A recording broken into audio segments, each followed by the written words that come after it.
Hey G Squad, welcome back to an episode of Is It Worth It? So for today's episode, I want to go over this product right here. It's not going to be like an unboxing video, it's more of an update video to talk about this product. Like how I mentioned in the previous video about the Farberware saucepan for the 4-quart. I told you guys about this product, so I wanted to let you guys know about this product. It does not come with a cover, so I actually have my own cover. So that's one thing to kind of consider. If you guys do get the product itself, it does not come with a cover.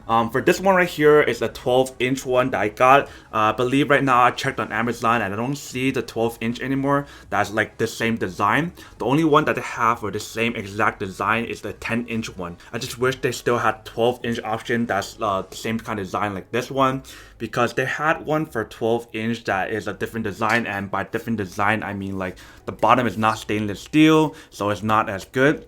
And then on the handle itself, it's different design and it's not stainless steel as well. And then same as all like the Farberware kind of materials on their products, it has that even heat distribution on the product itself. And if you guys look at the product itself, it's been like scarred or damaged or like whatever you guys want to call this. Like there's a lot of like stains on it. And this is from using this product over like 2 years already. And it's still really useful. On the actual pot itself, you guys can still use it to cook stuff, and it still is non-stick, which is pretty nice. Definitely one tip that I do have about this product when you guys are cleaning it though, if the outside of the pot, you guys can use whatever you guys want to wash it if you guys want to, because it's very easy to clean off. The interior is easy to clean off as well, but you guys don't want to use like the hard surface where actually you make a scratch on the product, because the interior of the product, it is easy to scratch. So you guys want to use the other side of the sponge that is not scratchable. So that's basically everything that I wanted to talk about this product. Now I want to answer the question for you guys of whether or not it's actually worth it or not.